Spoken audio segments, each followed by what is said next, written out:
Hello, everyone, and welcome to the Laura Canfield Show, the Awaken to Happiness Now Global Series. Thank you so much for being here today. I'm so excited. We have a brand new guest speaker on with us today. Marinna Rose is here, and she's going to be talking to us about how to unleash the blueprint of your soul through your hands. So we've never had anybody on the show talking about hand analysis, right? Scientific hand analysis or palmistry or anything like this. So I'm so excited. It's like, yay, it's going to be, all of us are going to learn something new. So today, like I said, Marinna's going to be talking to us about that, about our fingerprints. We're going to discover if we are living from an intention of love or fear and some of the red flags to look for to put you back on your path. We're going to talk about knowing your challenges and life lessons and that they are the key to living your life purpose. And we're going to discover how you can begin to heal your ancestors that have passed and those that are still living through, I don't know, that'll be interesting. I never thought of that with the scientific hand analysis. So I was like, okay. And we're going to talk about the lines in your palm, that they change throughout your life based on what's going on.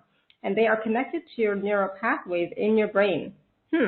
So I'll end a lot more. So like I said, this is all brand new, so exciting, and I've always been fascinated by the lines in my hands, I'm sure as some of you are as well. So for those of you who don't know Marinna, I'll just tell you a little bit about her. Marinna Rose wants to live in a world where connecting with your soul's messages and guides is commonplace and being taught as one of the foundations of our education. We sought after international soul alchemists using tools such as scientific hand analysis, intuition, and deep understanding. Marinna brings her clients from pain and struggle to fully living their soul purpose. Her specialty is working with powerful women in transition, helping them every step of the way. And she has successfully produced and hosted her own educational telesummit on freedom from addictive behaviors, created an interactive online program, 21 Steps to Soul Discovery. She is gifted in soul-guided meditation and has co-created her Soulbird CD with guitar monk Matthew Dixon, who is Dr. Joe Vitale's music partner, as well as a facilitator of Soul Mastermind retreats to Belize and Bimini. And I think you just came back from one of those retreats. And her latest happening has been a UFO encounter where she felt she had come home. Since then, she has been receiving direct guidance from her guides and been downloaded a special coded healing process that she's currently working with a graphic designer to bring this process to life. How exciting. Wow. So I'm so excited that you're here with us, Marinna. So I invite all of you to open up your hearts, open up your minds, open up your energy fields to the wisdom and teachings and energies that are flowing through the call today. And join me in welcoming Marinna to the show. Marinna, welcome. Hello, Laura. Hi, everyone. I'm so excited to be here. I can feel all the energy. I'm excited. Yay. Lots is going on right now. Absolutely. And I forgot to mention again, if you'd like to ask Marinna a question, you can hit star 2 to raise your hand, or you can submit a question on the Q&A. So we already have some hands raised. We already have some questions on the Q&A. So yay. And I know Great. I'm going to have questions. Perfect. So Bring 'em on. Exactly, right? So Marinna, since this is the first time that you're on our show, I was wondering if you could just share a little bit about your journey and, specifically about, why you're so interested in, hand analysis, and how that, connecting to that and researching that or studying that has changed your life. Like, what have you learned from that yourself? Yeah. Where do I begin? Let's see. So I guess I'll start with my journey really shifted when my mother passed away, probably in 2007.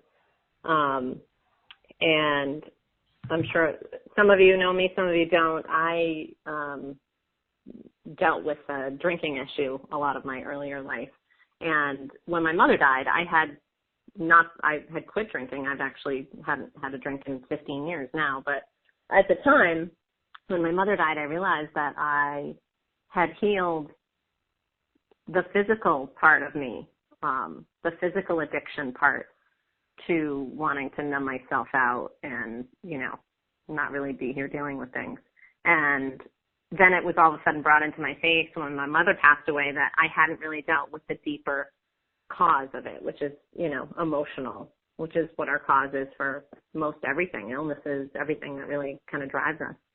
So that was a really difficult time for me, and that's when, I know this is going to sound cliche, but my friend gave me the book The Secret, and I took the book and read it in a day, and it was just that shift that I needed that made me realize that I had a choice, that I could respond to life instead of react, that I could choose how I felt, that I had everything within me. It wasn't outside of me. So that was, to give a quick synopsis of my story of my journey of how I got where I am today. That would be the very, very short version. Then to the next steps, I actually had started, after that, I started listening to series just like yours, Alara, and telesummits for a couple of years after my mother passed, and it was just, life transforming for me. I'd get on the calls and just listen, and I would, receive knowledge and healing throughout the calls, and it was so exciting to me that I knew that I wanted to, I knew that I needed to partake in that on some level, on both levels. And so I decided to put on my own series, and that was the Freedom from Addictive Behaviors. And through that series, that's when I connected with scientific hand analysis. And I interviewed Kate Arnold, and she was wonderful. She works with people specifically in hand analysis for addictive patterns. So, but before the interview, I wanted to kind of dive in, and really understand what it was all about so that I could, her and I could really connect. So she did a little mini reading for me. It was a quickie 15-minute reading, and I was just blown away. In the 15 minutes that her and I were on the phone, she connected dots for me that I had known ever since I was a little girl, and I hadn't understood why I felt like that was my mission or my purpose. And I just said to myself, this is amazing, because it was the first time in my life that I felt like it was like I had permission and clarity to take those steps, and I wasn't crazy. And so, through that, there's much more to the story of the telesummit, but through that, I'm sure, that's when I started learning, as you well know, when you do this work, that's when I started diving into hand analysis. That was 5 years ago. And doing the telesummit itself, it changed my life. I thought, I took it so dear to heart, Alara, that, here I was going to be doing this work and helping people, and my concern, I was in fear. What if I hurt someone? What if I say something wrong? Because everybody's really listening, and you're that example for them. And it was scary to me. And the coach that I was working with at the time was really sick of me telling her that I was scared, and I kept putting it off. Like, I had everything lined up. I'm going to do this. I had all the speakers. I just hadn't reached out to anyone yet. And finally she said to me, okay, what if I told you that if you don't put on this telesummit, that somebody's going to lose their life? And I was kind of mad at first, because I'm like, okay, now you're using scare tactics to get the fire under my butt, right? But then it was like a switch just went off after she said that, and we got off the phone, and I all of a sudden realized, Alara, it's not all about me. Right. It's not all about me worrying about, what I sound like on interviewing people. What if I, say the wrong thing? I was making it all about me. My ego was getting in the way of, how is this going to be portrayed? Am I going to do the right thing? And it allowed me, literally within 5 minutes, I hit the ground running and, put on the telesummit with all the speakers. And the story, to make it quick, was during the telesummit, I received an email from a man that was actually, the subject line was an unlikely connection. I opened it up, and he basically was explaining to me that he was hired through my assistant to do the transcripts for the telesummit. He didn't even know, that the telesummit was going on. And he had tried to commit suicide a couple weeks prior, and he had suffered from alcoholism, severe alcoholism, his whole life. And through listening to the interviews that I did, through his work that he had to transcribe them, it was for the first time that he, he finally wanted to be here on Earth. Wow, that's powerful. And it was so, I just sat there and, tears were just gushing down my face. And I'm reading his email, and it was in that moment that I realized anytime I have any kind of fear creep in, or anytime something comes over me that I think, I'm not good enough, or what if this happens, I'm like, nope, it's not about me. It's a ripple effect. And if I'm inspired, when anybody has that inspired action, there is a much bigger picture that needs to be exchanged. And we just get in our own way. So often. That happens so often. Oh, absolutely. And I totally agree with you. Being, this is my 13th season of doing telesummits, and this has been life-changing, and the gifts that I've received, the blessings that I've received, I hadn't even thought of that before I started. And it's not just me, it's the listeners and the speakers, the relationships that we've collaborated and created and cultivated, and just knowing that you never know who you're helping, right? You never know what kind of a difference that you're making in people's lives, but just continue doing what it is that your heart tells you to do, and all will be well. And that has been the biggest lesson for me. Just follow your heart and do what you strongly believe in, passionately believe in, and it will all work out. So that we've all had crazy moments during doing a telesummit where nothing works, and you just want to throw the computer out the window. It's like, oh my God, forget it. I'm not doing this anymore. This is crazy. And then you get an email from somebody saying, oh my God, I just love your show, and this happened and that happened, and you made such a big difference. Like, oh, okay. And then you take a step back. Right. All right, yeah, that is why I'm doing it. I love it. I'm so glad you shared that. That's why the work. Yep. Yeah. Yeah, and I'm sure, oh my goodness, 13 seasons. I can only imagine. You could write a book, Alara, on how powerful that has been for you, and the ripple effect that you've created on so many levels. Absolutely. But there was fear at the beginning, right? Because it's like, I don't know anybody. Right. I don't know what I'm doing. I don't know any speakers, who's my audience. I don't know the technical stuff. Yep. I didn't know any of that. Any of it. I didn't know any of it. And it's like, okay. But since I was guided, it's like, I'm just going to do it. And when you are guided in that way, you just follow with that energy. Just keep following it, and it'll all work out. Exactly. Yeah.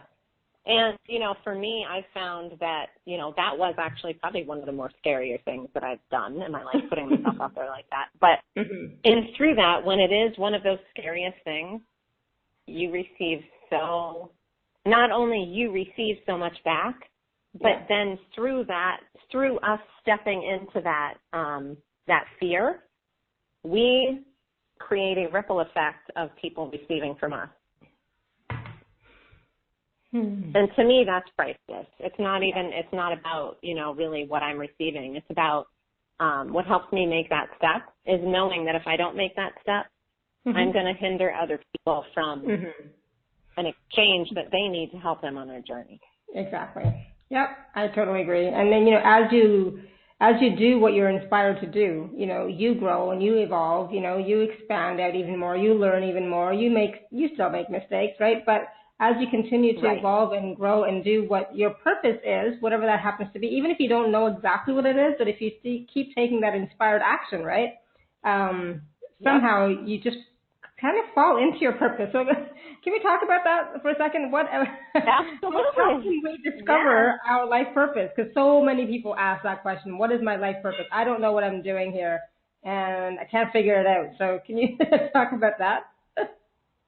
Yeah. So I'd like to start by going back to really how I see this being created within ourselves and our physical bodies. Mm-hmm. I see us as, before we enter into the physical, we decide what in this lifetime that we want to experience. Right. On every level, on the high, on the low, on the shadow, on the lightness. And in this, everything I see is a frequency, vibration, and resonance. So our fingerprints are actually created through vibration. So they're created actually between 12 and 16 weeks in utero when we're in our mommy's tummy. Mm-hmm. A couple of years ago, I worked with someone and they were shown that the soul actually chooses the physical body, the family, the body, the situation within that time frame. It was such truth to me when I heard that, because there was something about that 12 to 16 weeks. I knew that there was something really important about that time frame when they were created. It wasn't just, coincidence. So within that, when we choose that fetus, we are resonating and vibrating what our soul mission is, what our purpose is this lifetime, what challenges we need to serve that purpose. And I think that's the most important piece of this, Alara, is the challenges that we chose to deal with here they become our purpose. They become what allows us to serve our purpose. So to discover this, I like to look at our challenges. To discover what our purpose is, I like to talk about, obviously when you're dealing with it on an individual level, it's different, but as an overview, broad perspective to discuss with everyone, look at what your challenges are right now. What is being brought into your life? What can you look at that's difficult for you? And what can you learn from that? How can you shape shift that and turn that into, what is this being shown to me that I can benefit from? It's like a school. This challenge that's being given to me is so that I can flip it around and have compassion for it on the other side. And in that experience becomes the foundation for my mission and my purpose here. So what if you've had lots of challenges? It's like it's all part of it. I'm looking at my life and it's like it's almost like it becomes a puzzle. Mm-hmm. And this is when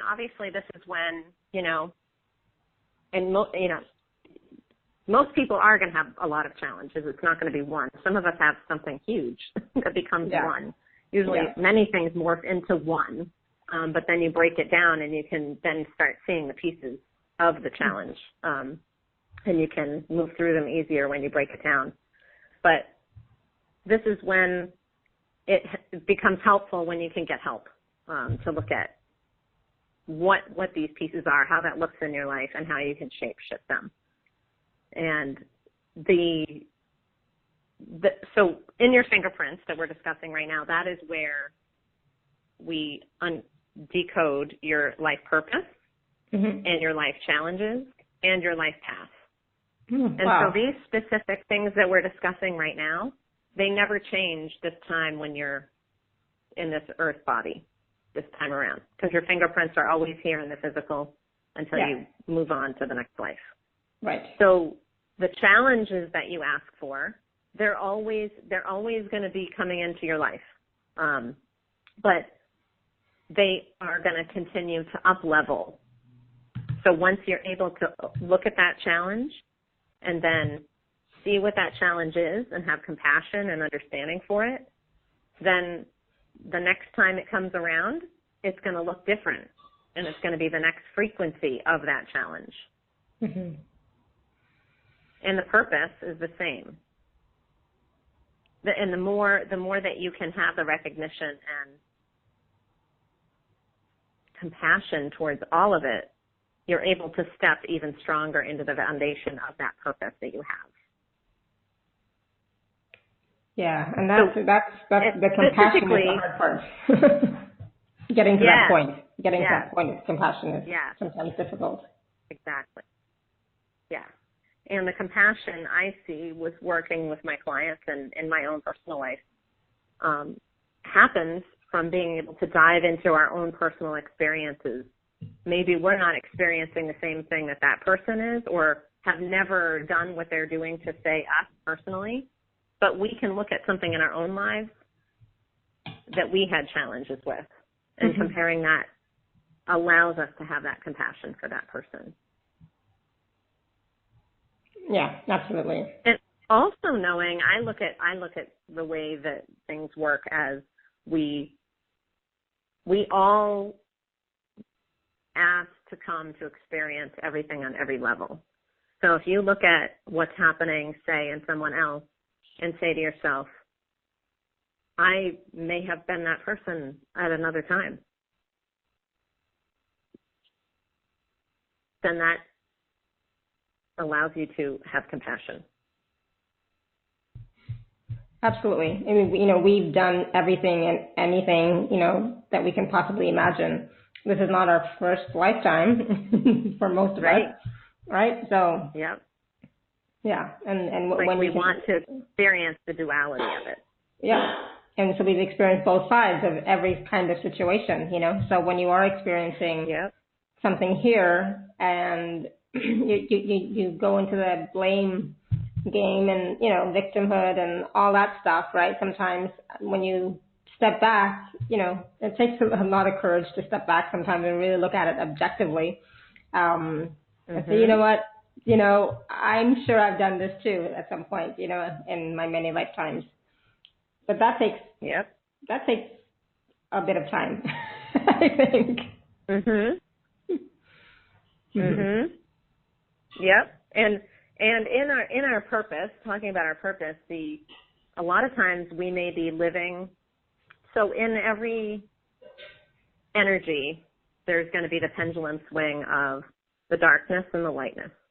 And so even though, say, your purpose is to be this unique, powerful, gifted leader, the shadow side of that, if you have the support for that in your fingerprints, you're always going to be dealing with, you may be on the student path of dealing with the shadow side of that, which would be feeling powerless and not gifted and feeling like the victim. And so by doing this work and being able to dive into your blueprint of what your soul vibrationally imprinted in your hands, it allows you to see those parts of you that you're actually still in that shadow part, but you actually have the foundation and you have the power and the purpose. You chose to come here to be the leader. But right now, you're not able to see that because you're in the student path of that victimhood or feeling violated by others. And just learning that and uncovering that, there's something about hearing it. It ignites something in your soul. And it's within the recognition of the words becomes the shift already. It's like, it's almost, I can't explain it, Alara. It's like, we're really not here to work. It's not supposed to be hard. No, exactly. Right? It's not. No. But we need tools. We all need tools. Absolutely. And the more that the words, the heart-to-heart connection, it's like a resurfacing of our memory too. And in that, you receive that permission. You receive the clarity of, oh yeah, oh, that makes sense. And then all of a sudden you start looking at every aspect of your past and say, wow, I do feel violated. Wow, every relationship I'm in, I feel violated and victimized. What is that? But actually, when you're doing this work, and then you can see and you feel, because when you start uncovering this, you will know, oh yes, I am here to be standing in my power and to be the gifted, unique leader. But I'm it's so hard for us because when we step into that purpose, it's almost as if we don't feel worthy of being able to allow that source energy to flow through us because it's so big. It feels so big. And it's easier for us to feel little. It feels comfortable. Yeah. Wow. Are you reading my hands right now? Are you reading my fingerprints right now?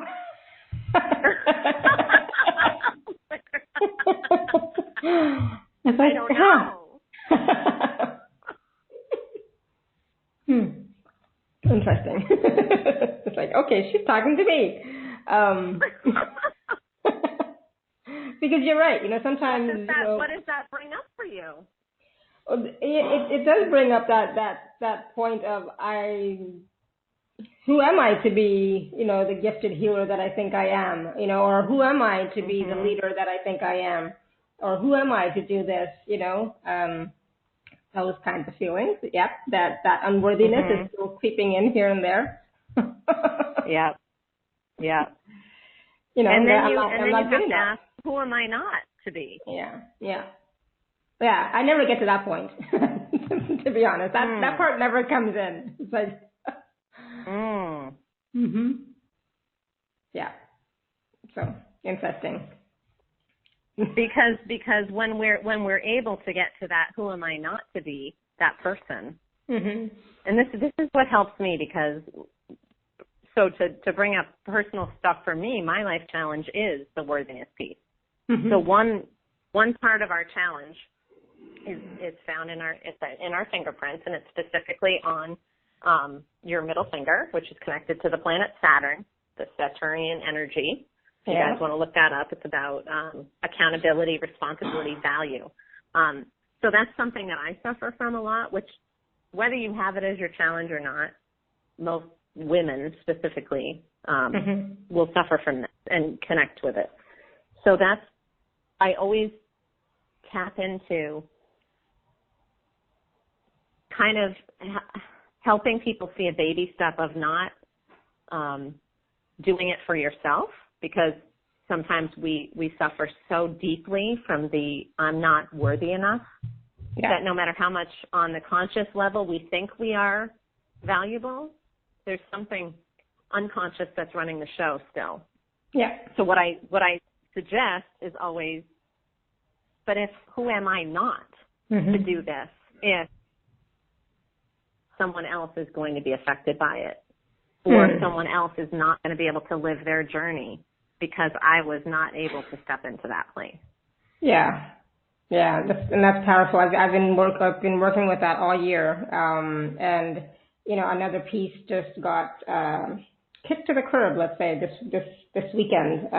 So it's and this is what happens when you do have these types of feelings. And sometimes they show up really clearly. Other times they're just hidden in the background, right? But when you do the work, when you start to do the work. There's different layers and layers and layers, and so I thought, I dealt with this, and then another layer came up, like, oh, I didn't see that, and now, now that I saw, it's like, okay, so another layer has been shifted, so, and then it's the unknown. It's like, okay, now what, right? Now that something's been resolved and healed, now what?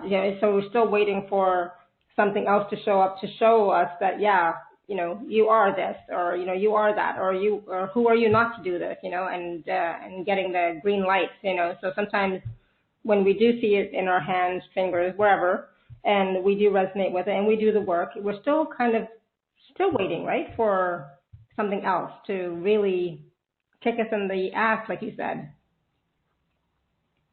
Can you repeat that? I missed the word that you said. We're still waiting for what? For some, not validation per se, but something to push us to take the next step.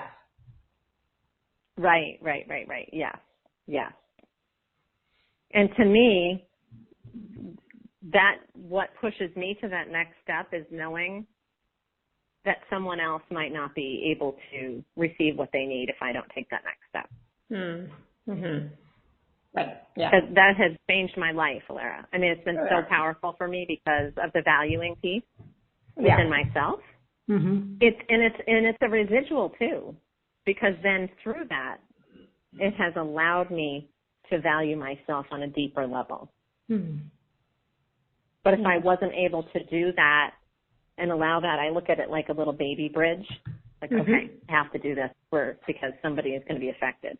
And then when I see the effect, and then I see the ripple effect, and then we don't even know where that ripple effect goes, right? Exactly. Especially with the work you do. You know how many lives you're touching. You have no idea the stories. Yeah, that's true. And then when you see that mirror, mm-hmm. it has an energetic imprint within your soul of that worthiness piece. And I mean, this is just one example that we're talking about, but the valuing piece. And it starts shifting that organically. Mm-hmm. And it opens it up. I mean, you still have to do the recognition. You still have to do the work. Yes.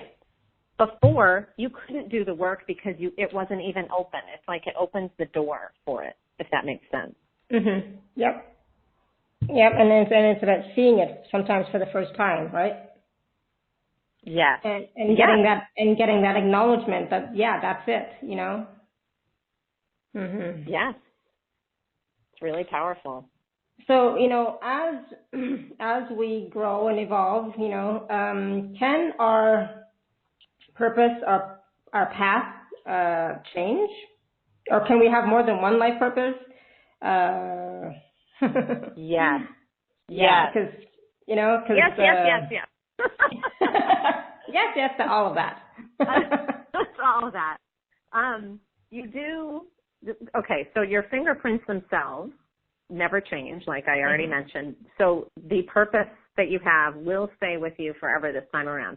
But you may have a couple of purposes that blend. So how they're decoded is basically the pattern recognition of the imprints on your fingerprints. And there's a ranking system. So if there were two that are very equal in ranking and they're the highest, that's how we discover your life purpose. So, and it's also an intuitive look at it as well. So when I'm doing the hands, I intuitively tap into what the big picture, and I see, this has to be also incorporated in part of your purpose. Okay. But there's, so the key though is not just what's in your fingerprints, it's the blending of what's in your palm, in your hand itself, because that's where your gift markings are. That's where the movement happens. So in your question, you just ask, will this change? Will it always stay the same? It's always going to be an ebb and flow of what the energy is in the moment for you right now. So it's like when I talk about goal setting. I think it's great to set goals, but then the goal itself is not the end game. It's the journey to get there, right? So it's not about that you failed if you didn't attain the goal. It's about now that you're on the journey, you've become a different person. So that original goal might not mean what it meant a year ago. Yeah, that's for sure. And so that's similar to what your purpose is and your path. It's always going to be, like I look at it like railroad tracks. So your life purpose, your life challenge, and your life path. Those are hardcore 3 key factors that your soul chose to come here and deal with on the pendulum swing of those energies the whole time you're here. But in the moment of what's going on in your life, all those little factors are going to partake in what that looks like for you. If that makes sense. Yep. Am I making sense there? Okay. Yeah. So it's always going to be your path. So for your life path, we have 4 paths that we group everyone into. One is the path of service. One is love. One is wisdom. And the other is peace. And so I like all 4 of those. Yeah. And we all resonate with a piece of each one of them. Okay. But there's one that we specifically will resonate even deeper with that we came here to to deal with the pendulum swing of. And so, it really depends what's going on. One of between those two, service and love. Yeah. Yeah. Mhm. I think more service than love. I think it changes. Yeah. Well, interesting. Yeah. Okay. And so the key, that's the path, and the key to the service and the path. That's the workshop I'm offering too. So it's the group workshop that we dive into each one of these paths very deeply. You know, we pull them apart, and really the healing and recognition happens within each person's story, you know, because there's many stories in each person's life that are like, oh, yes, I know. That's me being on the student path. I get that. But the key to, just because you brought up feeling like you're in the path of service, the key to that is there's this one key sentence that I think is so important that I think we all will resonate to, but people that are in the path of service, this is huge. And it's about service is a consciousness employed. It's not an action performed. Yeah. You know, and I think especially, Lara, for you and I and everybody that's, you know, in our realm of age group, I feel like we were all taught that service is something that we perform for others and we come last. Yes, for sure. And I'm Indian. You know, I'm an Indian woman. Are learning that's not what service is. No. But this takes it to the next level, though, also of what the energy that's, you know, shifting on Earth currently is. You know, the energy is not, the Earth energy that has shifted is not supporting the old paradigm anymore. So the old paradigm was more of the I have to take action, I have to take physical action to make things happen. That no longer is supported anymore. And now, even more so, we're being supported in our beingness. Yeah. So it's breathe within that our in, beingness. I'm just everyone to breathe that in. So I'm just telling everyone to really breathe that in, right? The universe is supporting us to be in our beingness, right? Just to be. Yes. Yes. That's really important. It's like gold. Yeah. Yeah. And it doesn't mean that you don't have to take action. It doesn't mean, oh, I can sit on the couch all day and just be in my beingness. No, that's not what it means. No. You know, it means when you're in your beingness, you are in your wholeness of your power within you. You are tapped in, tuned in, and turned on, and the God source, universal source energy is flowing through you, and in that, you are inspired. And only when you are inspired, that's when the actions are organic and of pure love, intention. And that's when we take the actions, because they're coming from a very loving place. There's no ego. There's no fear. There's no, I have to take action. I need to. You know, anytime we say those words, have to, should, need, that's when we have to take a step back and go, why did I just say that? Do I want to?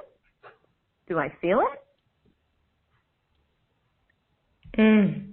Yeah.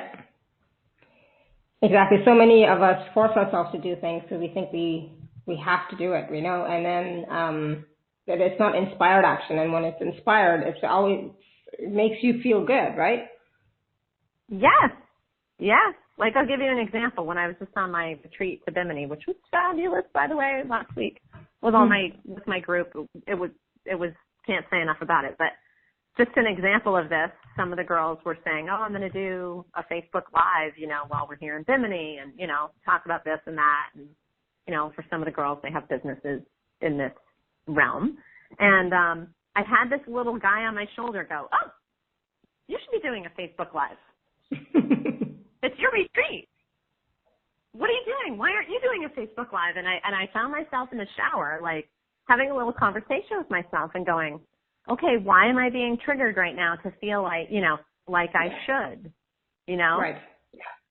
And then I checked in and I was like, no, I don't feel inspired whatsoever to do a Facebook Live from Bimini for my retreat, even though, like, if you really look at it, I should have been the one doing it. See what I mean, Lara? Yeah, I do.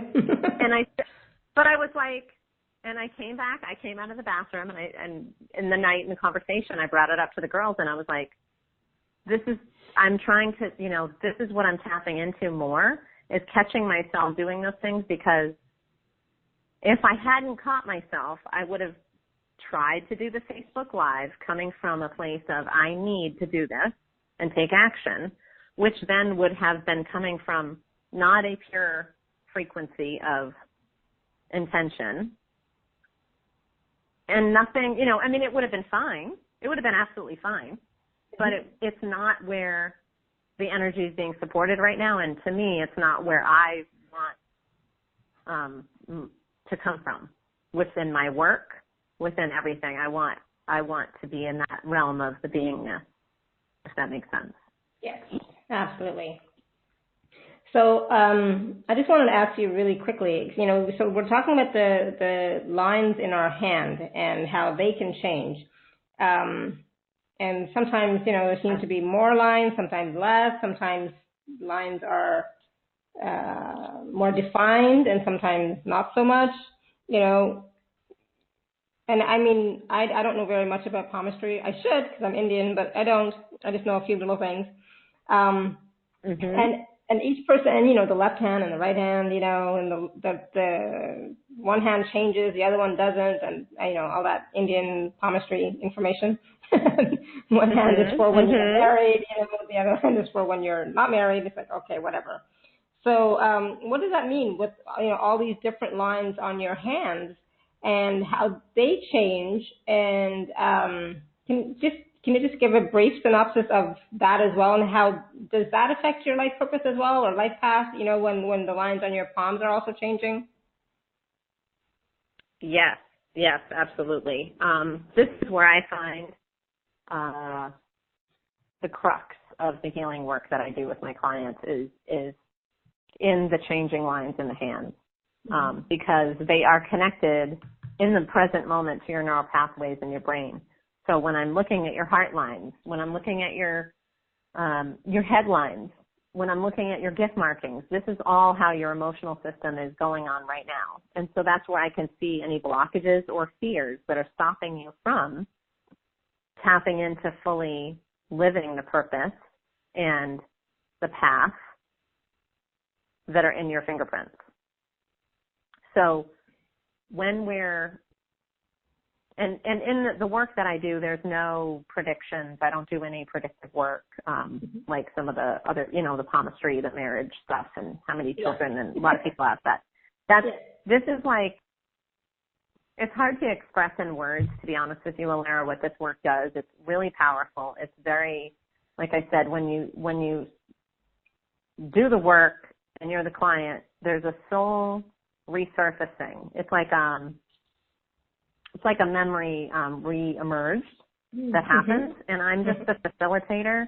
And obviously, there's many people that do this work too.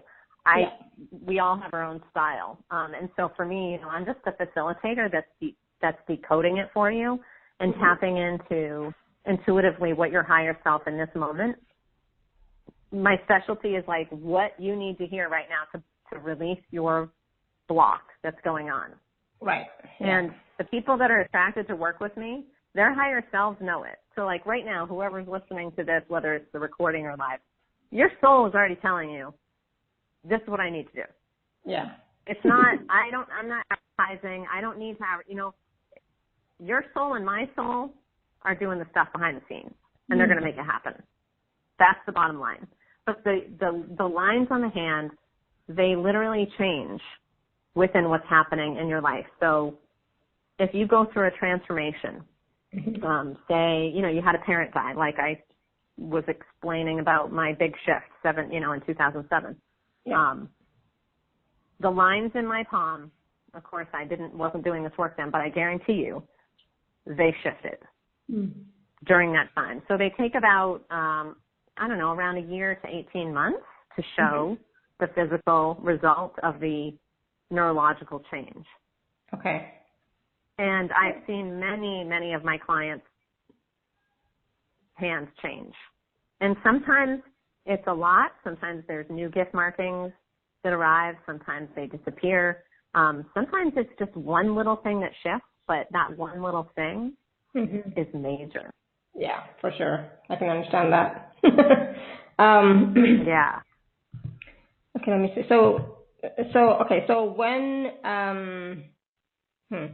so like today, you don't have any of our fingerprints. You don't have our pictures of our palms or anything like that.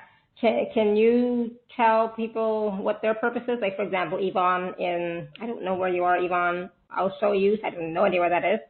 So she's asking, can you sense what my soul purpose is? Can you tell that without that information, without the fingerprints and the pictures of the palms? You know, I like to look at the prints and tap in from there. I'd like, if I could talk to Yvonne, we could open up a conversation about it and we would dive right into that. Okay. But it's not something that I, want to. Yeah, because it's also not, even if I intuitively tapped into something right now, to me it's in the dialogue that I'm not here to tell you what the purpose is. Right. She knows what her purpose is. She just needs it reemerged. And so within that, Yvonne, it would be in the dialogue of you and I talking about what that is. And you would allow that to come through on your own. But if I came out and said, oh, this is what I'm being shown that you're here to do, then that takes away a piece of the puzzle that needs to be there.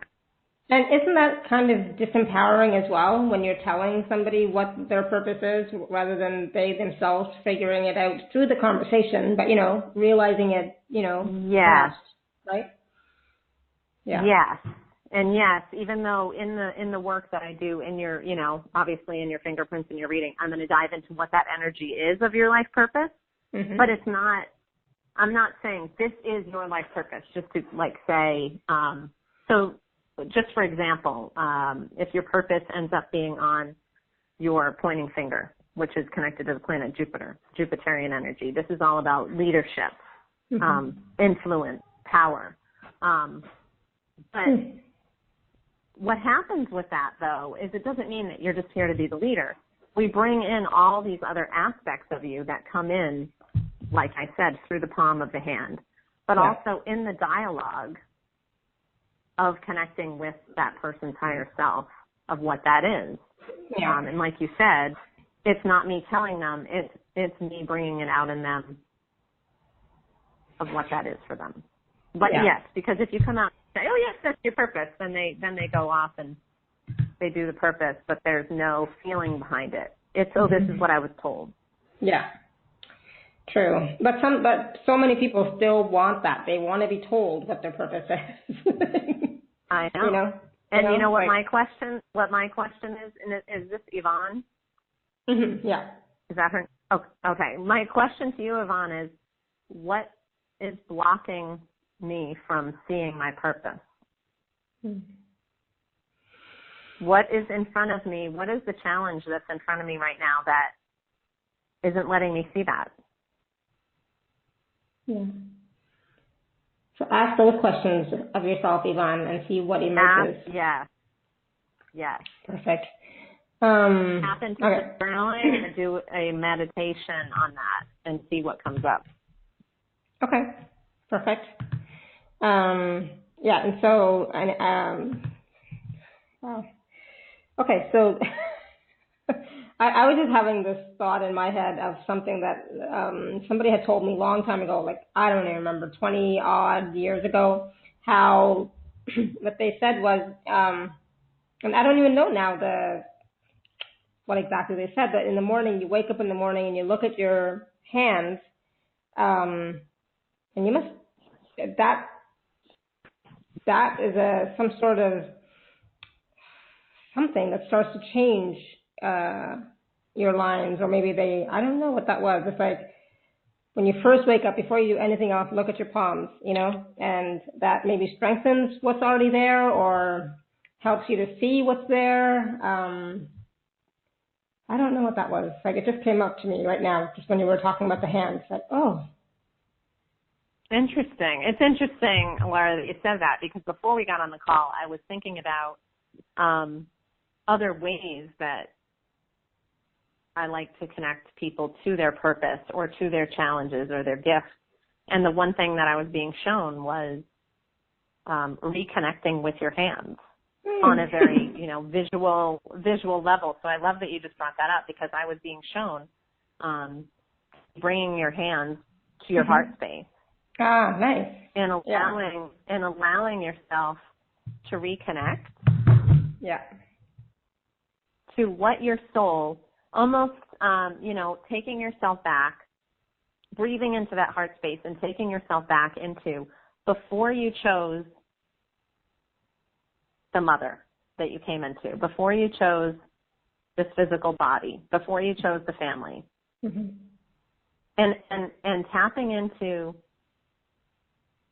it's this word compassion. Right now I feel like compassion is so important with where we're at, and kind of shifting where we're headed for the energies that are going on right now. But because we have to have compassion of, why would we choose some of these challenges, right? Yeah. Yeah. Why? And being able to see that, like, bring yourself back to that eagle's point of view, the observer. Pull yourself out of the situation that you're in and allow yourself, it's almost like the outer body experience, but connecting to taking your heart, your hands to your heart. And it's like, almost like seeing the lines and the fingerprints of your hand becoming a code, almost like the code to your heart space, and reconnecting that and asking your higher self to reconnect you to that purpose, to those challenges that sometimes you wake up and go, I cannot believe I asked this crap, Yeah. Yeah. What is that? Show me compassion towards that so that I can shape shift this challenge and turn it into this beautiful, beautiful gift that I know is there. Yeah, that's beautiful, and I love that, because then you're encouraging or inviting people to reconnect with their higher self, with who they truly are, and get out of your head, right? Getting out of the head, reconnecting to who you truly are, your beingness, and your higher self, and that starts a conversation for the rest of your life, and that's powerful. That's so important. That's so empowering. I love that. Thank you. Yes, and I'm glad that you just said that too, because what's been coming up a lot in the work that I've been doing with my clients is thought process. I'm seeing lots of markings in the hand, blocking. The thought process is blocking us from living our purpose and living from the heart. Yeah, absolutely. And it's very, very obvious that I'm seeing lots of hands these days, because, and I don't even want to say it's fear-based.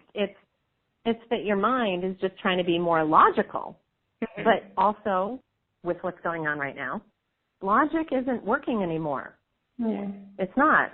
No, it's not. I'm sorry, it's not working. Yeah, I agree. And if you're coming from the heart space, logic takes care of itself. You don't have to worry about it. If you're coming from the heart space, source provides for you.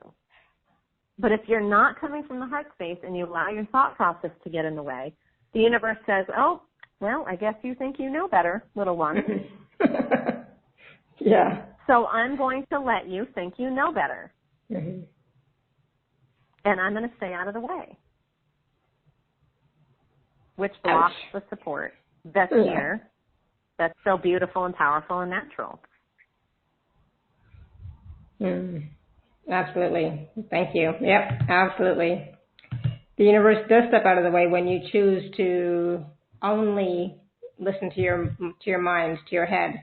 So yeah, I was going to think about that for a minute, but no, be with that for a moment. Okay, be with that for a moment. Okay, so so one thing I did, and then we'll talk about this in a little bit, but I went back to the live page and I added those pictures that you sent me of your encounters with the UFOs, right? So those two pictures that you sent me. So I've added those to the live page. So people who are on the live page, if you just want to refresh, you can see those. I had meant to do that earlier today, and then it totally slipped my mind. And then maybe we'll talk about that for a few minutes in a little bit. So, but I wanted to take just a few moments to talk about the package, the special offer that you have for us, and then do you want to do a guided process after that, or do you want to take some questions? We have some questions, obviously, from callers, and some more on the Q&A. So I really want to get to those too. So let's see what we want to do after we talk about the package. So sure, yeah, that sounds good. We'll definitely take some more questions because I know they're going to be interesting. So for those of you who are on the live page, just click on special offer, and those of you on the phone, you can go to awakentohappinessnow.com / where are we? / Marinna 13. So Marinna 13. All right. So there's one package, right? And this is the Unleash the Blueprint of Your Soul Through Your Hands. And there's 5 components to this package. So Marinna, can you tell us a little bit about what's included? Sure. And you know what? I don't have it in front of me, so I'm going to say it off the top of my head what I can remember. Yeah. The one and part if you miss something, I'll tell you. The group. Yeah. So there's a live group workshop on Life Path. Yes. Yeah. Mm-hmm. And that's going to be in 2 sections, 2 live calls. So it's 2 90-minute calls, and we're going to dive into 2 life paths on each call. And at that point, when we dive into these calls, I'm going to have your prints already. So I'm going to know what your life path is, and we're going to dive into that so that when you're on the call, you can really dive deeper into understanding what that is for you. And the workshops that I've been doing have just been really transformational when you're in that group setting, and it seems to be where I'm working a little more towards is more of the group setting work. So I'm excited to share that with everybody because that's amazingly powerful. And it also is included a private 20-minute session with me uncovering your life purpose. So, and, I'm going to dive into whatever we can dive into in that 20 minutes. And if a lot of you know me, I will be talking to you for more than 20 minutes because I can never get it done in 20 minutes. So basically I give you what you need, and we go there, Right. And then you can also kind of get a taste for what it is and see if you wanted to go any further with that too. But so you're going to get your life purpose, you're going to discover your life path, and then you're going to get all the workshop files and paperwork that come with the information on your life path. And the fun thing about the life path workshop is it also helps you when you're in the workshop, you might realize, oh, my husband's in the life path of peace. Mm-hmm. Like you'll start seeing things that maybe your husband is on the student path or maybe he's on the master path, and then the more that you can understand what energies he's working with that are more prominent, you can understand better what he needs. And so it's so beneficial to any relationship, whether it's husband, child, friends. The more that we understand of others, where they're coming from, the more that we can have compassion and say, oh, I know why she's frustrated at this, because he's seeing it this way, or it's affecting him this way instead of how it affects me.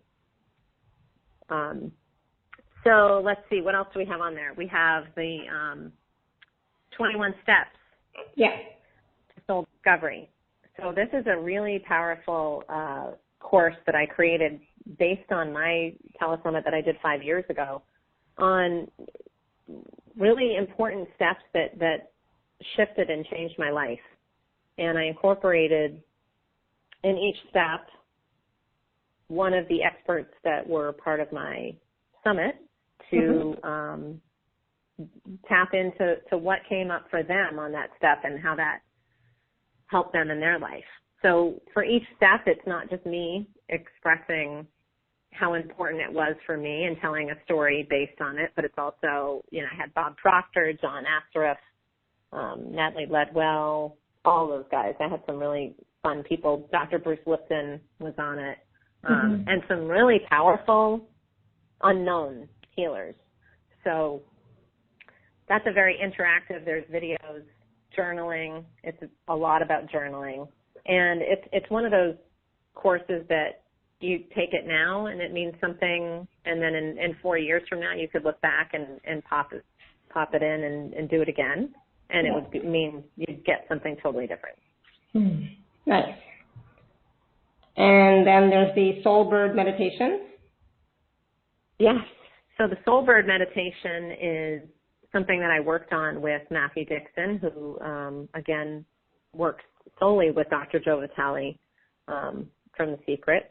And Matthew is a very, very talented musician that works a lot with I'm going to say it wrong, Ho'oponopono, the Hawaiian prayer, and with the frequency of 432 hertz, which is the resonance of nature. And so this meditation that I created with him is the background of it is resonating to 432 hertz, which is, it just really reconnects you with that natural frequency of Mother Earth, which is what we are made of. And when we're in this, when we're in this work and we're in this realm, I think sometimes a lot of us want to be like, oh, I want to be out here. I want to be with the angels. I want to be with connecting with this. And sometimes we don't allow ourselves to be as grounded. And this really helps you reconnect to, your crystalline energy that you are made of Mother Earth, and just really taps into that source flow for you. Beautiful. And then there's a bonus. What's the bonus? Tell me last, sorry. $200 discount coupon towards the 2018 Wayshores Belize retreat. Yes. And that's a great deal. Oh my gosh, I can't tell you. I don't know what it is, but there's a lot of powerful stuff that happens on my retreats. And this is another one of those, what I was talking about earlier in the call about having that inspired action. The only reason why I started doing retreats and continue to do them, and I will only do them until I stop being inspired to do them, is because I'm inspired. And there's no other, some of it's crazy. The first one that I did to Belize, I'd never done it before and didn't know how it was going to flow, but once I made that decision, the universe gave me everything that I needed and completely supported me, but not, it wasn't supporting just me. It was supporting every individual that signed up to go on that retreat. And on many levels, like the retreats that I do, the energy doesn't start when you come on to the retreat. It starts when you sign up. And the universe responds. And you start receiving what you need before you even get there. And then it continues after the retreat. So anyway, the Belize retreat is absolutely fabulous. We work with, who's now become a good friend of mine, Mayan Shaman Rosario. She's wonderful. She has an incredibly funny sense of humor too. And she's a very gifted woman. And we work with her for most of the week. And part of the retreat we stay on an island, beautiful island, Tobacco Key out in Belize, and it's in these little cabanas over the water. We have little over the water decks. The stingrays swim right up to us. So that part of the retreat, we're really connecting to the crystalline waters of Belize and the ocean creatures. Yes, it's just fabulous. That's a picture workshops there. Yeah. It's amazing there. And then for the rest of the week, the other 4 days, we spend time in little lodges in the jungle. And we, tap into the energy in the jungle and the birds. And, it's just amazing. We do connection back with the Mayan ruins. And that's when we do a lot of personal work with Rosario. So. Mm-hmm. Beautiful. Yeah. Thank you. And so all of this is available for $155.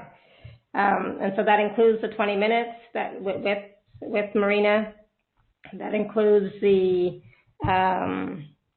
workshop, Discover Your Life Path workshop. That includes the meditation CD. That includes the 21 Steps to Soul Discovery plus the $200 coupon for Belize next year. Yeah, amazing. So that is available at awakentohappinessnow.com/Marinna13. So please do take a look at that.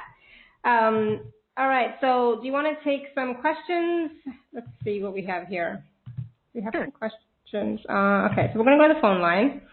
Phone number ending in 2705. 2705. Hello. Hello here. Hi. Hi. Who's this? This is Barbara. Hi, Barbara. Wow, this is amazing. I'm really, when she said that she didn't tell you what your life purpose is, a part of me is like, well, why not? And then I realized, oh, that was my ego. But I'm in a transition because I was a massage therapist for 25 years, and then I injured my hand like 3 years ago, and I'm not able to work, and it's, totally non-functional, and I've been trying to figure out things to heal it, and the more I do, it's like it's not helping, and it's kind of like I'm just supposed to just be and relax and just listen to all these wonderful healing calls, but I'm able to tap into myself and love myself and feel my heart and feel my connection with nature and everything, but I just feel like, I want some motivation. I want to get out, but I don't really feel motivated or any inspiration. That's because right now this is a pullback time for you. Yes, ma'am, and open to receive because I love to give, and I'm able to help people some, but I realize I get it pulled into their shit, and I don't want that anymore. I don't want to get pulled into nobody's stuff. I want to be worthy and open to receive. Well, that's a beautiful recognition, Yes, and you're doing just in itself. What you just said was so powerful, and I find it really interesting because what I'm hearing you say is you're feeling like you're not really doing anything, or you're not feeling inspired. But you are, what you just said is you're completely doing. You're doing exactly what you need to be doing. You're starting to recognize where your energy needs to be going. And you don't even have to see where the results are. You see where the results are in your beingness, and you will start seeing the shift in your physical being from that. So talk to me about your hand. It's just frozen in place and like a claw, like the fingers are all constricted. And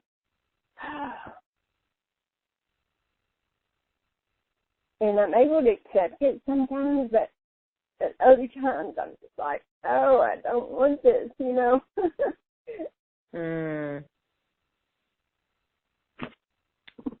And I'm having a hard time hearing you. You said your fingers are feeling pain and they're crooked? Oh, well, they're just in a claw position. They just look like a claw. And it's like, what are you trying to teach me? But I don't know. I just feel like I'm real tired a lot. And I just want to rest. When I lay down, I feel like I could just stay there forever because I know I've been rebirthed. I know I'm going into another lifetime. And I know that I'm shifting and opening up and remembering who I am and And I'm just so grateful that other people that I can talk to are into UFOs and all the stuff that I've been into for years, and people thought I was wacko. And I said, well, when the truth comes out, honey, I'm going to be dancing in the streets. And all this shit I've been doing is really true, damn it.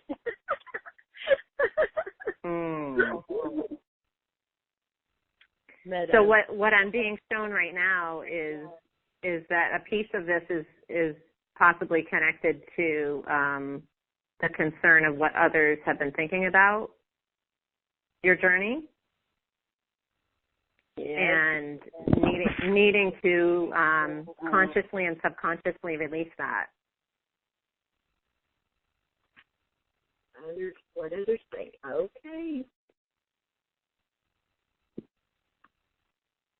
That makes sense.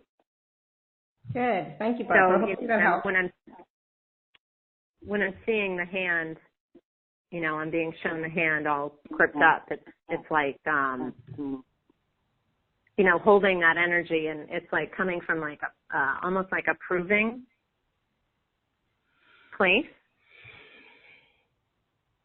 Mm-hmm. And if, maybe something that you can do too is even, there's a couple of things: visualizing the opening and the releasing of the physical hand, and honoring what that represents for you, and honoring that helped you get to where you are right now. But now it's okay, and allowing the others that are in your life to have their own journey and their path, and you are able to recognize now that you have the power, all that you need within you, and it's not needed from outside of you. Exactly. How does that resonate with you, Barbara? Good? Oh, that sounds exactly perfect. Good.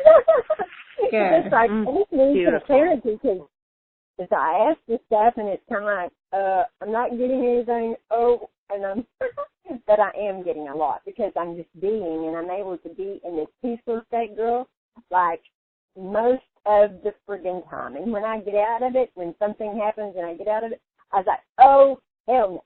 I am not going there today. I'm intending to be in a peaceful state as much as possible. And that's one thing that I've learned from this is, because I wouldn't have done this if this hadn't happened. There is no way, and I see that it is a tool, but I see that, it's motivating me in a way that nothing has ever motivated me in my life. Yeah. Like, isn't that beautiful? Ma'am. Mm-hmm. Good.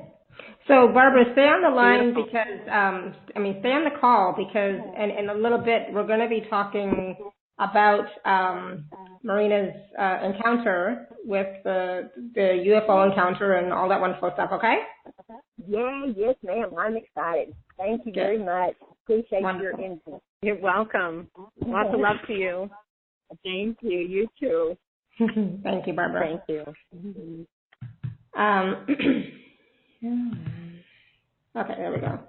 All right, so I'm just going to go to the Q&A, and I have a question from Pinar, and Pinar says, I also had the feeling Marinna was speaking to to me at the beginning of the podcast when you asked her if she was reading your palm. Ha!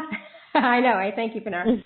So Pinar says, my question to Marinna is, how can I direct my gifts that are being shown to me to be of service to others during this ascension? Alara's show was a huge part of it, helping me be aware of them, and now I feel like I am to share this with others. It seems like I need to move myself out of the way. Not sure how to achieve that. Mm. Well, that's beautiful. Look at the ripple effect that you're causing, Alara. Yeah. I love it. Mm-hmm. Take that in. I'm taking that in, yes. And thank you, Pinar, for acknowledging that. Yeah. Yeah, that's beautiful. Mm-hmm. And again, this is for everyone, it's very different, but the key answer is just being in that inspiration. Kind of like the opposite of the story that I was just telling about feeling the pressure to do a Facebook Live. I didn't because I wasn't inspired. But when you are inspired, that's when you make the move. It's like literally living moment to moment. Yeah. And the more, and I think that maybe this will help, because I'm sensing that she's feeling, it's like, how can I explain this? You feel so much like you want to help, and it's so overwhelming that sometimes it gets too big, and it's like this big broad brush, like paintbrush, and you don't know where to begin. So then you're like, you just keep going and trying to do this and trying to do that, but nothing, because it's too big. But it's actually if we kind of pull that back and we just literally go, okay, I'm right here in this moment. How do I feel? And what is the inspiration that I need to do today? And maybe it's simply to go to Starbucks and get a latte. And in that moment that you're having the latte, you're meant to be connecting with the guy in the line that's having a really crappy day, or that needed to hear something that you and this person, this other soul, that's what it is. And within that conversation, you received an exchange as well. And then the next morning you'll wake up and you'll have a different inspiration. That's how it works. Yeah. Trust. Exactly. And, when you get that inspiration to do something, just do it. I mean, every time I've had an inspiration to do something, I just did it. The fear comes up. Yeah, the uncertainty comes up. So much comes up. But then it's like, you know what? I'm just going to do it. I'm just going to play with it, just do it, see how it goes. No pressure, no outcome that I'm looking for per se. I'm just doing it, and whenever I do that, it's been magical. So just do it. If you're being guided and inspired, and you are, Pinar. I mean, you've been on this journey for a while, and, exactly. You're definitely getting the downloads and shifts, so just do something. When you get inspired. That I want to comment here that you just brought up, Alara. One, if I forget, is on expectations, and two is the fact that Pinar, if she is when you're feeling this, you really have a very big mission that you're here to do. Because not everybody, I mean, we're all here to do a mission, but sometimes it feels like they're big shoes to put on. Like it feels bigger than us. And it's not. We are all of the same particle. We are all one. We are all connected, and we all have a beautiful piece of the puzzle. So you're obviously feeling this because you're probably already doing what you need to do right now. You just don't. You want to see the results. So this is where the expectation comes in, because I loved what you just said, Alara, about, not having, what was the word that you used? Not having expectations on the outcome? Yeah. Yes. So that's the key, because when you have that inspired action, the outcome that your brain, your thought process, your headline on your hand might think it needs to see, it's not going to see. So when you have an expectation of that outcome of what you think needs to be happening, you will then have a difficult time staying in that beingness of being inspired and going to the next step. Because a lot of times we may see something and we may go, oh my gosh, I didn't want that. I didn't expect that. But it's exactly what you needed or what that person needed. Or you may not see the result for 6 months. So can you imagine if you were like, oh, I need to see the result today on Monday, and I can't take the next step till I see it, but it doesn't show up for 6 months? Boy, it's going to take a long time for us to. Yeah. And we don't know what all the steps are ahead of time. It really truly is one step at a time. It really truly is one inspired action at a time. The next step shows up after you take that first step. And if you don't take that first step, nothing happens. It's not going to show. Yeah. Yeah. But that does not mean forcing yourself to do something, but be in that inspired state. Go back to your heart. Yeah. You know, be in that meditative space, Yeah. talk to your guides and angels, whatever you need to do to be in that beingness. And then from there, ask the question, okay, what next? You know, and then see what comes up. And then it's up to you to choose whether you're going to take inspired action or not, right? Everything is a choice for us, right? Every single thing. And then just do it. Let me know, Pinar. Keep me posted. Yes.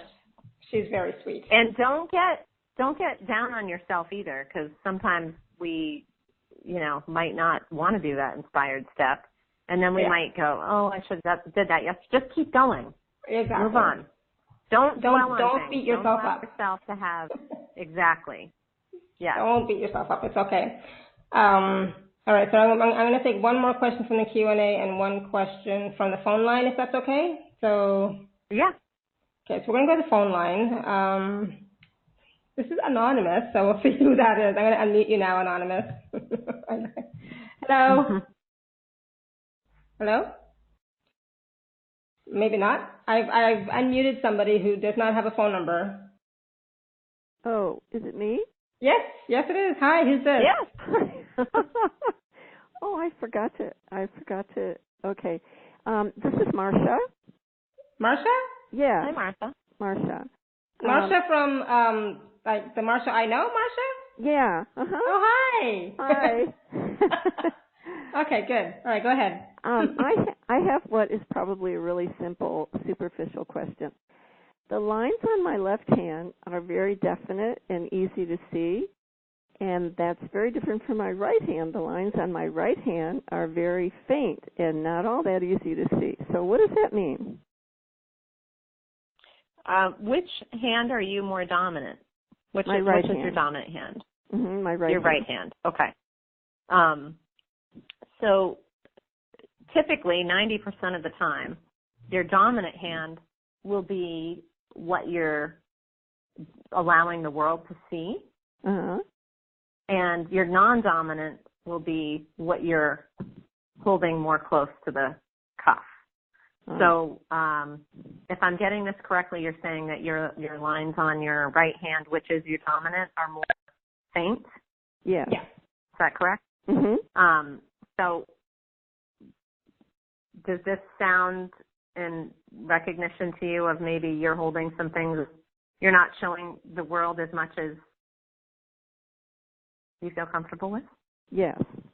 Okay. And it's all good. It's almost like, you know, when you look at the introvert or the extrovert. Well, I'm an introvert and I'm an empath, so I hold a lot close to me. Yep, that makes sense. Yep.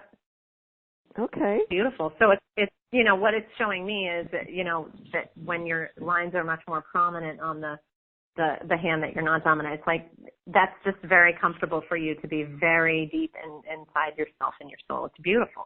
And then having it a little close to the cuff on the outside world. And there's so much more to this, but that's just a quick to answer the fine lines and the deeperness. Okay, thanks. That was great. I love it. Yeah. Oh, you're welcome. Nice to meet you. Sending you lots of love. Thank Bye-bye. you, Martha. You too. Bye. Hi. Oh, good question. Bye-bye. I like that question. Because, you know, so now that Marcia asked a question like that, I can ask you one little question. So I have one line that goes all the way from one end of my palm to the other. No cuts, no breaks, no nothing. And I've never seen that in anybody's hand. You know, I don't know what that line is, but that, you know, the one that goes all the way across. I'd have to see, do you know if it's your headline? Do you know your headline to your heart line? I think so. The heart line goes up to my wrist, right? Your heart line will be the one, the first prominent line underneath your fingers. Oh, yeah. And then the neck line is your headline. Okay, so that's my heart line. My heart line is the only line there is on my right hand. It goes all the way across, I think. All the way across. Well, I'd like to see it more, so I could really look and see what it's doing. But when it's going all the way across, it's number one. It's very deep. Mhm. Your heart space. Mhm. You're very connected. It's the hermit energy. So hermit is about really needing your sanctuary time. Yes, definitely need that. And that work and freedom is like a non-negotiable for you. So it makes total sense that you're, doing what you're doing. Because you can kind of have that flexibility of freedom in that. Yeah. Oh. And then it also connects to the romantic idealist, which is example of that would be sometimes people tap into this. It's like if you're on the phone with a friend and they're telling you something and you hang up and then you're like, well, I think she said this, but did she mean this? Like you kind of like your heart space, it's not really your thought process, but it's like your heart space second guesses like, did they mean this? Like, did she mean something like conniving or did she mean loving? And we have a tendency to have the hamster wheel of the other. Yeah. Mhm. Yeah. Okay. Good. Thank you. And what about the big M? You know how I've seen stuff on Facebook and everybody something about having a big M on your palm means something. I know. I've been seeing that all over Facebook too, and it's not anything that I connect with in my work personally. It's really like the connector of the lifeline, the headline, and the heart line. But with the way I look at things, it doesn't. There's no. Yeah, I agree. There's not anything. I would like to speak to on this. It looks pretty, but that's the thing. And a lot of times, when you see the things that pop up on Facebook or the internet, the advertisement, diving into some of the palmistry things connect to pieces of the puzzle, but a lot of times it's just kind of surface pieces that they're looking for a connector. So I wouldn't dive into that too much. But obviously, if something connects with you, it resonates with you. Mhm. Yeah. So go with it.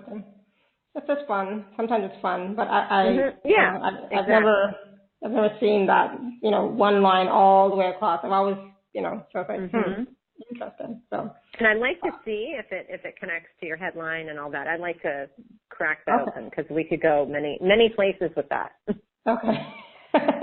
Okay, sounds good. Yay. All right. So that was a fun question, right? That was a fun question. Now for a slightly serious question, and this is really important. So this is from Denise on the Q&A, and she's asking about judgment. How do you let go of that judgment from others and yourself? That is a big one, Denise. Big one. So I'm glad you brought that up. Thank you. Well, this is the word compassion coming back in again. Yes, exactly. Yep. And, the first thing that comes to me and with my life experience that has helped me, especially in the recent years, is really being able to go up into that eagle perspective of that observer. Because when I can do that, it's almost like I take myself out of my body, especially in a situation, in the moment, because sometimes it's so hard for us. You're in it. You're in the heat of the moment. You're, watching the situation. You're judging someone else, or you're feeling that judgment towards you. And if you can kind of just snap yourself for a second and take yourself emotionally out of it and almost look at yourself as you're watching someone else's movie, then you disconnect that emotional connector. It's like this emotional bias that doesn't allow you to have that compassion towards that person that you're feeling judgment towards or that they're judging you. You release that because now you're not involved. And when you're in the ego position and you're looking at the movie, you release the pain, you release the physical, it becomes more, I see it as more of a fifth dimensional energy. Yeah. And when we're in the third dimensional energy, that's where we, get stuck in the judgment and judging others and the feeling of judgment of others. And that is what makes us, runs our life. Yeah. But if we can pull up to the ego perspective of the fifth dimensional energy, then that judgment, it's almost like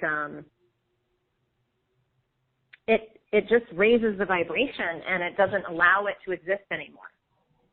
And even if it does exist, it opens the doorway for you to be able to have a different perception. Every one of us, like when I'm talking about the movie, it's like, for the example, you have a car accident. You have three people that see the car accident. Every person that you're going to interview is going to tell you a different story. Yeah. So when you're looking at whatever this situation is that you're seeing judged on you or you're judging others, look at yourself from that perspective of everyone having their own emotional bias of why they see what they're seeing. They are in their own movie. We all create our own hologram. That's it. We're all in our own hologram. So your hologram is completely different than that other person's hologram. And when you start understanding that on a much more etheric level, judgment doesn't exist.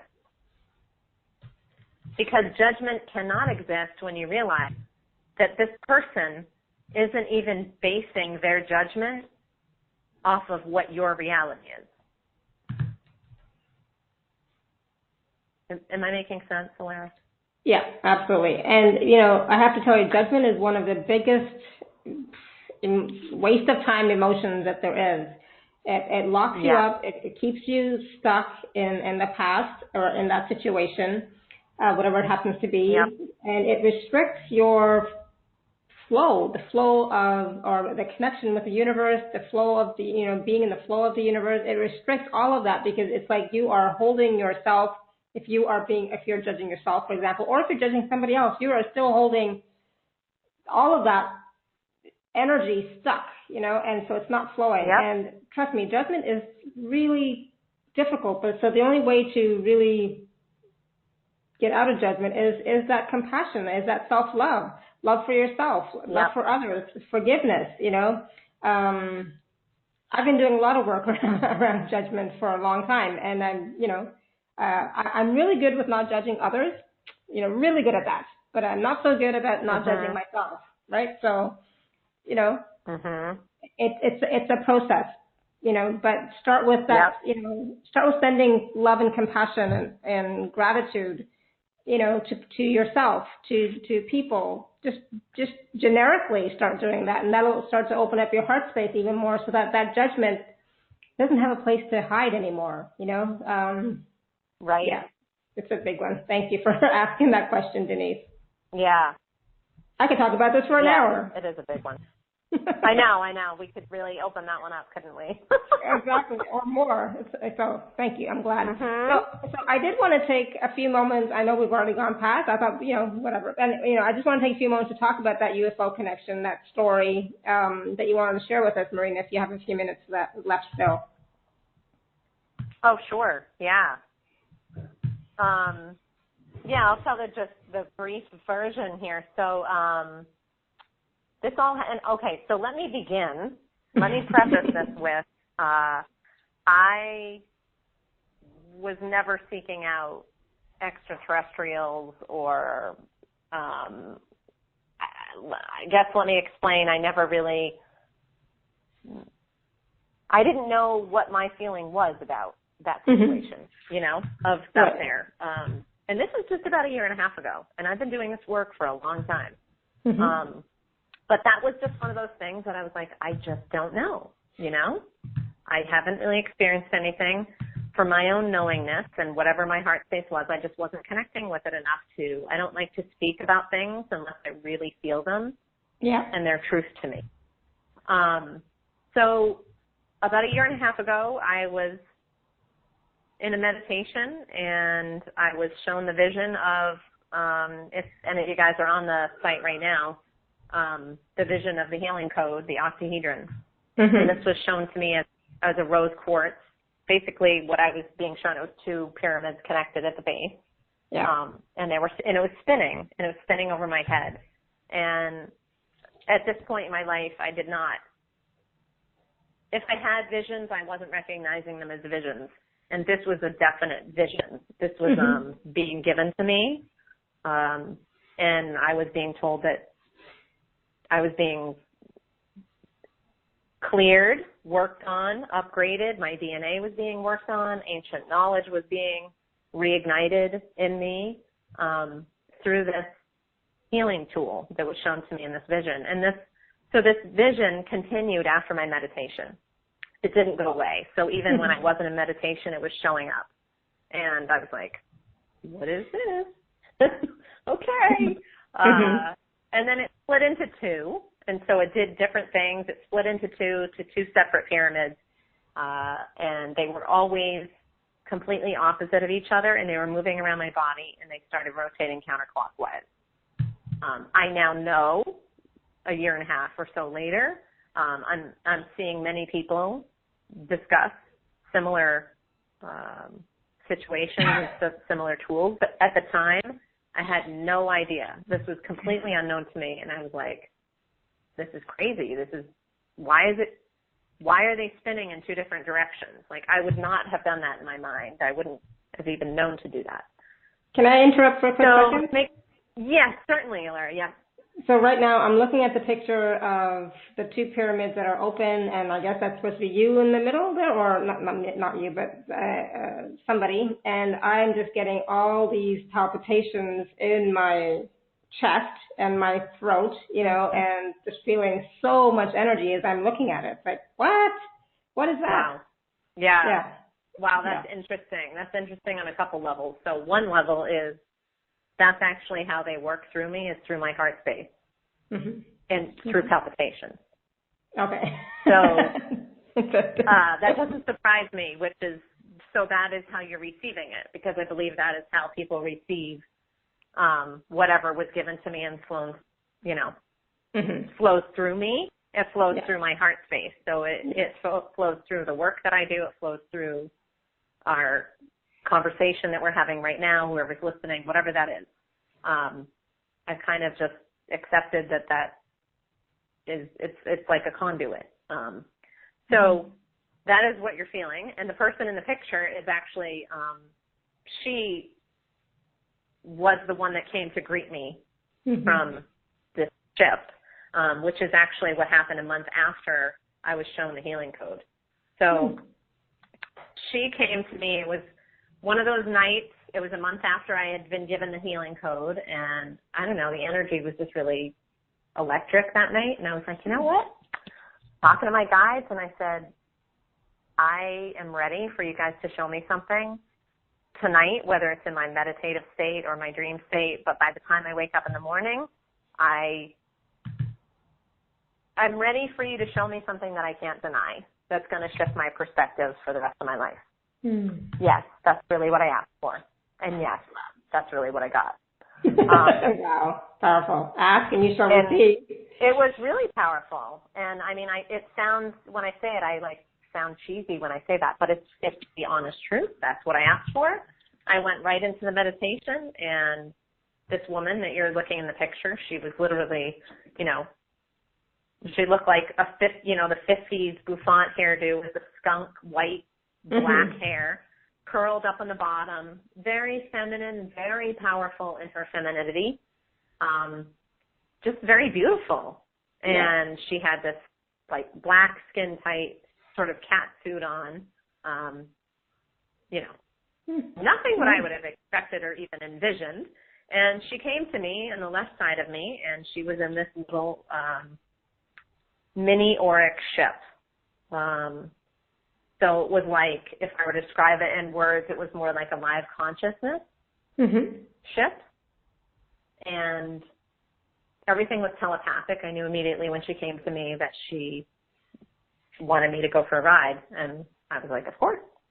So this is during my meditation. So I'm in my meditation. I get into this mini ship, and basically it's almost like a motorcycle or like a jet ski or something. So I like get basically behind her and wrap my hands around her waist, and we go off through the walls of my house, and we go off into the galaxy, and we are, going at insane speeds.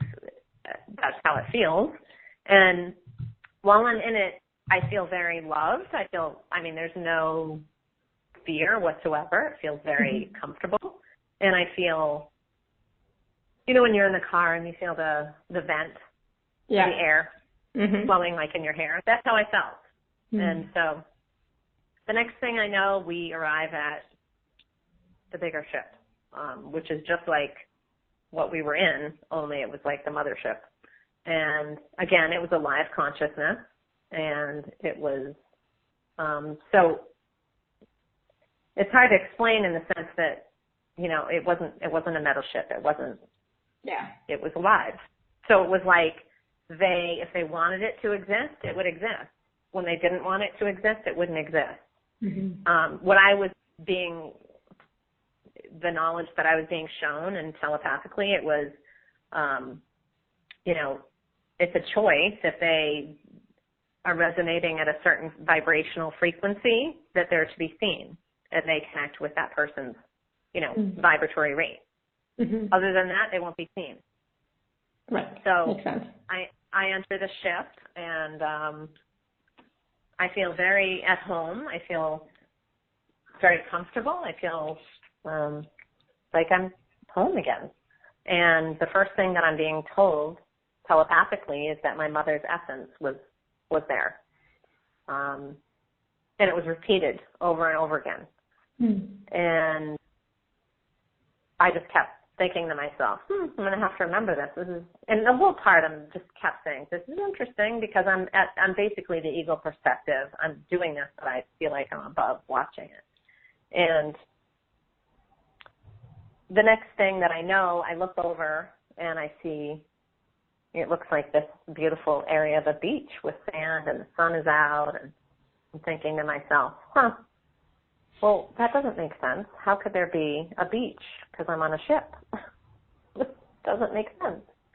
But that's what it was. So I walked over, and I knew telepathically that this was a very important area for them. This was, it was like their food, their rejuvenation. They received energy and information through the sun. They also had these ergonomic lounge chairs that were just a few of them lined up right there along the water, and they were made of beautiful, if you would think of everything that you would need in herbs and oils to help heal and rejuvenate your body. That's what they're made of. So you just sit in these natural, organic lounge chairs, and they just give you what you need. You feed your soul and your body. So I decided to sit down, and next thing I know, these dolphins start coming out of the water, and they're kind of nipping at my ankles and sort of tugging at my feet in a loving way, and they're saying telepathically, they were just ecstatic. I mean, I can't even express to words the communication they were giving me of how happy they were to see me, and that they had been waiting for a long, long time for me to arrive, and that I was finally ready for my mission, whatever that may be. And they were like, we're here to help you, and we're so excited, and let's do this. Time is of the essence. It was just, and I'm like, okay, what are you guys talking about? That was what I remember. Telepathically shown, like, okay, that's great. This is all crazy, but what do you mean? And then the next thing I know, I'm back in my home. I'm out of my meditation. And I just look around my room thinking, okay, that was a meditation. That was crazy. And I look to my window, and the curtain, there was a crack in the curtain so you could see outside a little bit. It wasn't completely shut. And I see, it's almost like this star, and it's it's bouncing around outside. Mm-hmm. Like, well, this isn't normal. Why, I don't understand. And so I have to get up to look outside because it's just so abnormal. And I get up to look outside, and I open the curtain, and I look out behind my house, and there was the ship in the sky. Mm-hmm. Mm-hmm. So exactly the ship that I was just on in my meditation. And it would stand still in the sky, and it was there for about 3 or 4 seconds. And then all of a sudden, it went from, it zigzagged. It went from like right, left, and it disappeared in the city. Mm-hmm. Wow. And I sat there in front of my window for about 40 minutes with my mouth to the floor, saying, oh my God. Yeah. What just happened? My life will never be the same. Yeah. That is powerful. And it was, I went to bed. I didn't really go to bed. I didn't sleep at all the whole night. And, my life has never been the same since that day, in a beautiful way. But, again, this was not something that I sought out. It was not something that I had been researching for years. It's something that came and visited me, and it's changed my life in such a beautiful way. And I feel like they're helping me tap into whatever needs to be tapped into here on Earth right now. And I feel like I'm just a conduit for that. And, speaking of that inspired action, that's when I get the inspired action, and I'm doing it. And it's helping me be a lot more fearless and be supported. So that's beautiful. Thank you so much for sharing that story. And like I said, I'm still feeling a lot of that energy more around my head, really in a big way, it's like, wow, really expansive energy. So thank you. I don't know if you guys are feeling anything too while you're looking at this beautiful picture, this graphic. I mean, it's just like, it's beautiful. I just love it. The colors and everything, And so now when you just came back from Bimini, right? So how was your relationship with the dolphins this time when you went physically in a 3D? It was amazing, Alara. I mean, again, it's hard. The work that comes into my life and through whatever is inspired it brings me speechless many times because I don't have the words to how things happen. When you're in that zone and you're just in the flow of, like we've been talking about this whole conversation, of the inspired action and the trusting, the healing happens for everyone that steps into that zone. And the connection with the dolphins was just incredible. There's a before we connected and swam with them, I took everyone through a guided meditation of, what were we there to exchange with them? Because I was being told that the group that came together was not only there to receive from the crystalline earth grid that's there and the dolphins themselves, but we were actually a big piece of the puzzle to help activate a power grid there and give and exchange something with the dolphins there. So it was really a beautiful exchange, and I'm so honored to do that with them. And when you're swimming with them and they have eye contact with you, I mean they come right up. They're an inch or two away from you, and they just there's this there's an exchange. You feel it on a visceral. I mean, it's life changing. I went last summer. That was my first time swimming with them in the wild, and that was also inspired by my connection with my UFO encounter. That's why I went to Bimini in the first place. Okay. And I received a lot from them. I was calling it Bimini NZT. So I don't know if you guys have ever seen the movie Limitless with Bradley Cooper. But yep, I have. I love it. So I know this is like a crazy connection, but I watched it about a month ago, and it hit me. I was like, that's what this is.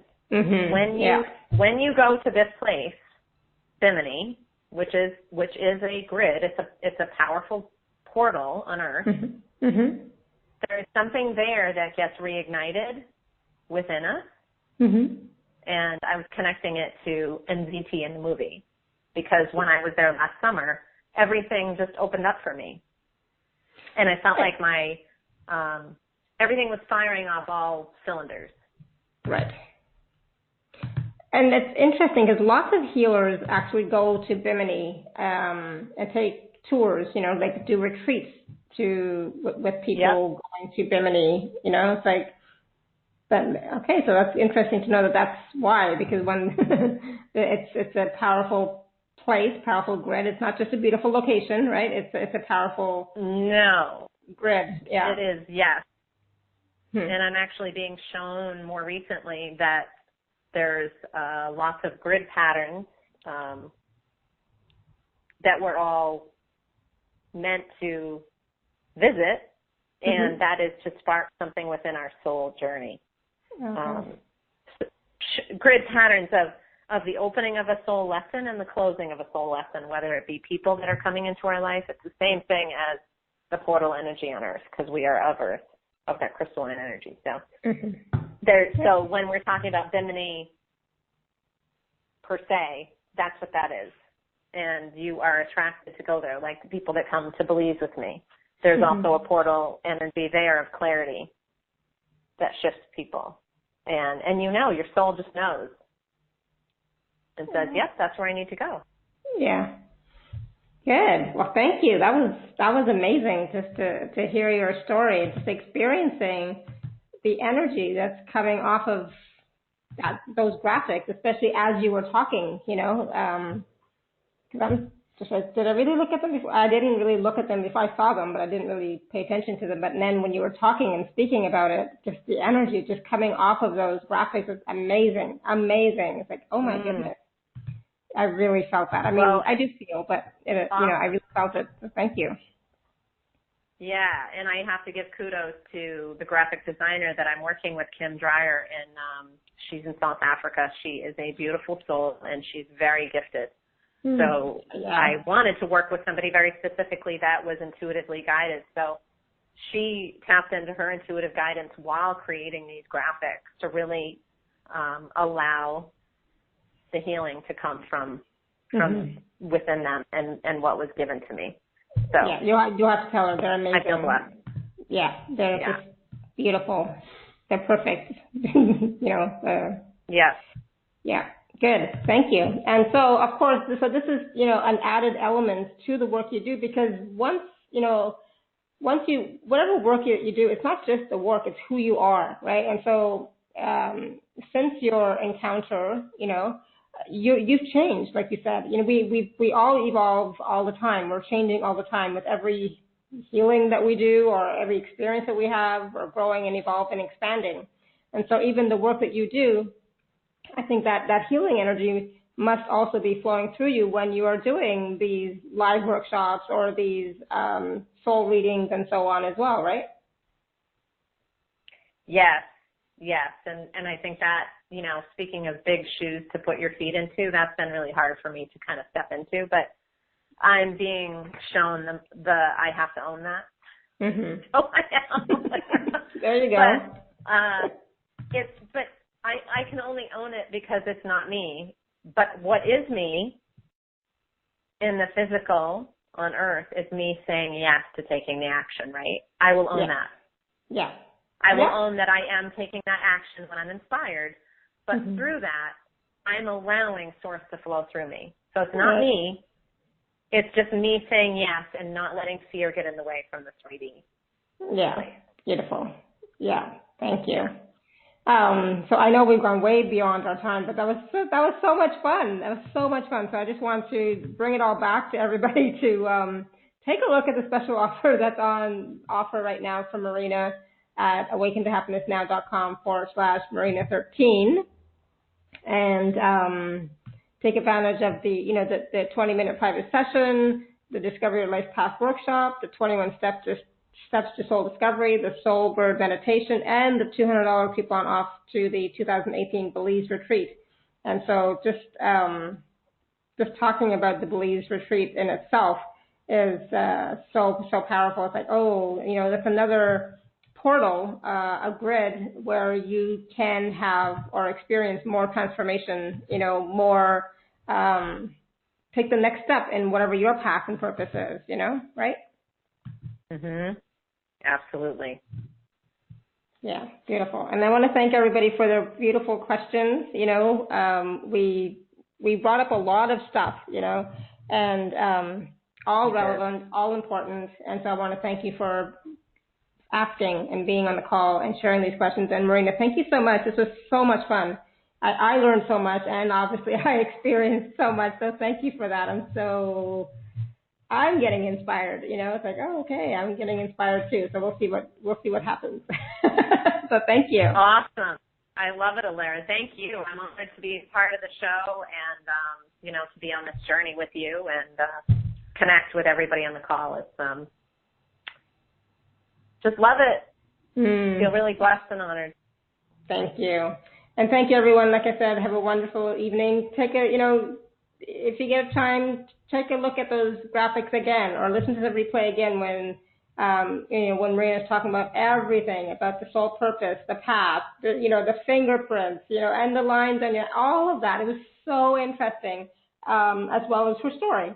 So go back and listen to this replay. Go back and look at those images. I'll put them on the replay page as well so that you can experience them there as well.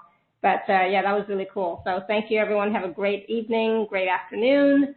And until next time, continue to live your life filled with joy, peace, love, abundance, and happiness. Sending you all much love and blessings always. Bye for now. Bye-bye.